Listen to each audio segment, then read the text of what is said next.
Welcome to World Building, a class about systems and data. So, what's this class about? The number one thing we're going to work on in this class is spreadsheets for game designers. This is a very systems focused class. You've done some other level design focused class and other general classes. In this class, we're going to focus specifically on systems that arrange our games, how our games work internally, and then the data that drives those. So beyond spreadsheets, we're going to introduce microsystems, what they are. They're the littlest pieces of games, and then how they work together, how you populate them, how you create them from scratch. And then we'll move on to macro systems, which are bigger systems that control the entire game. So how all the little systems work together, those are macro systems. And then we'll go on to game balancing, where we talk about how you tweak numbers and move things around and adjust our systems and data to get the game to feel right and to get it to be fun and playable and reach goals that we want. And then finally, we'll talk about using the data that we collect because we're going to collect a lot of data from testing, and we want to know how to use that data properly. You can use good data and misuse it and get bad results. So if you want to contact me, please feel free. The best way is through my email. It's listed on the screen and also available to you through your class. You can also use the messenger from the class itself from FSO. That actually sends me an email with either of those methods. I will respond in less than 24 hours. It'll be on the higher side on the weekends and on the faster side during the weekdays, especially during office hours and lab time because I have access to my machine immediately. Discord, I am on Discord. It's rather hit or miss. We have a Blood Bowl channel, which I'll talk about later on Discord, and I'm on that occasionally, but it's hit or miss. Do not count on contacting me through Discord, but if I'm there, I'm happy to talk to you. Everything else is not likely. Skype or anything else like that, I don't use. So contact me through the ways presented, the official ways endorsed by Full Sail. And finally, please don't leave phone messages. I'm rarely by my phone. I'm mostly in the classroom and I don't see my phone messages in a timely manner and I want to get back to you as quickly as I can. So please email me. If you want to have a audio conversation, we can absolutely do that, but let's set it up through email and then set up a phone call instead of trying to find me because it's unlikely that you will get a hold of me. Okay, how to address me. This is not a strict set of rules, but more a set of guidelines because I get questions about this. So the best way to address any of your professors are saying professor and then their last name. That is the most official way. That is the most formal way. You can also just say professor. If you want to talk to anyone that's in charge of a class, just say professor. That works just fine. Mr. Gazaway or Mr. or the proper title for anyone in their last name, also perfect, works great. I know that I have kind of a long, weird last name. So if you want to call me by my first name, that's fine. We're not as formal at Full Sail as other schools are, so first names is perfectly acceptable. Some of my military folks like to call me sir. That's totally fine too. I have no problem with that. Now, on the not as good, most of these come from our campus classes in the classroom. And again, no one's going to get in trouble for this. No one's going to get professionalism deducted. I just want to let you know how it works. So, Mr. or a title plus a first name, that's mixing formal and informal. So this is what toddlers do in preschool. We don't do that anymore. We're more professional than that. So Dax is fine. Mr. Gazaway is fine. Mr. Dax sounds wrong. That's for little children. Okay, the rest of them, sure, yeah, we get called all kinds of things that are shorthand and slang. That's fine. I'll answer to it, probably.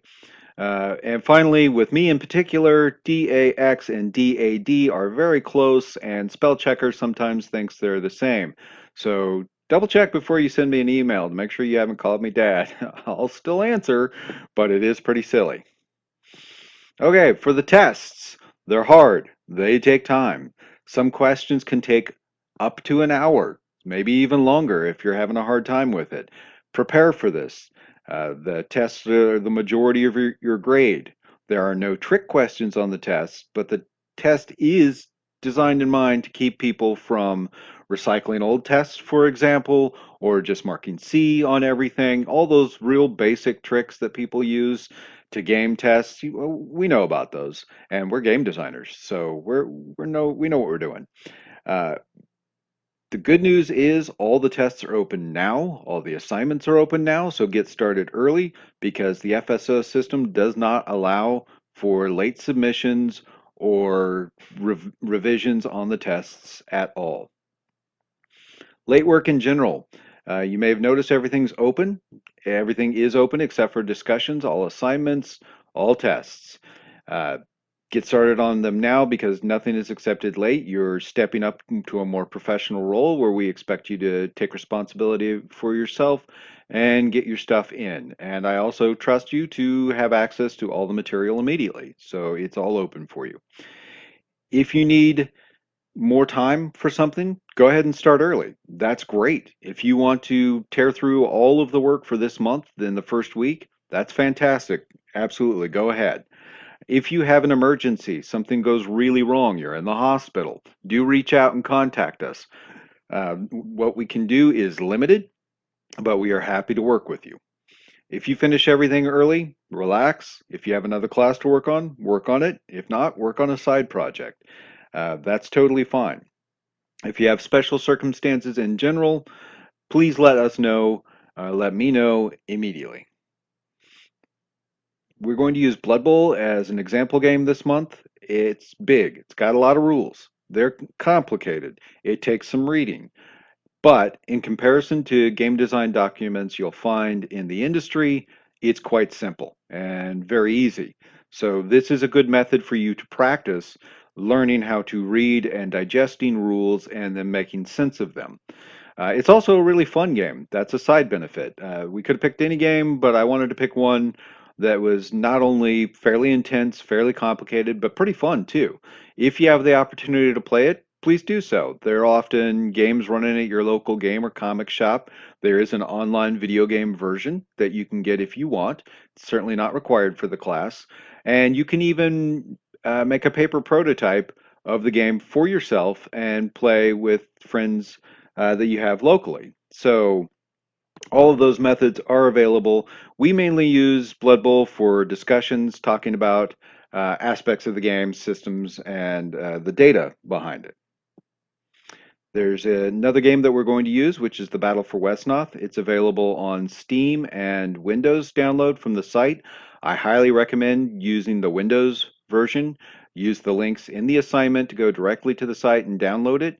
Uh, the by default, Windows tries to protect you from yourself and lock you out of files. You need to access those files. So if you go through the default routine and let Windows put it where it wants, you won't be able to access the files properly. So read the instructions. It walks you through how to do everything to get the files in the right place, how to open them, how to work with them, all of it. And the game is very well documented on its own website. So it should be easy. Just make sure you do follow those instructions. LinkedIn. So you should be on LinkedIn. Everyone should be on LinkedIn. It's a fantastic resource for us as game designers. If you would like to connect with me, that's great. Know that one, I cannot connect with any active students. I am not allowed to by the school. I'm not allowed to connect with any active students on any social media whatsoever.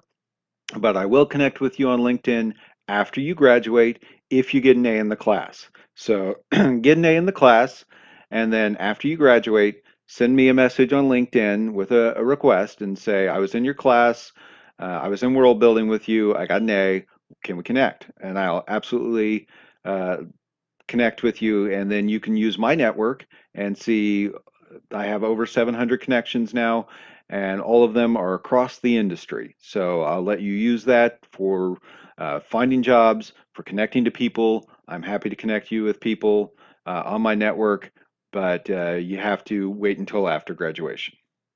Okay, that's it. It's time to get started. If you have any questions, please contact me through email or through the FSO system itself, and it will be great to get to know you.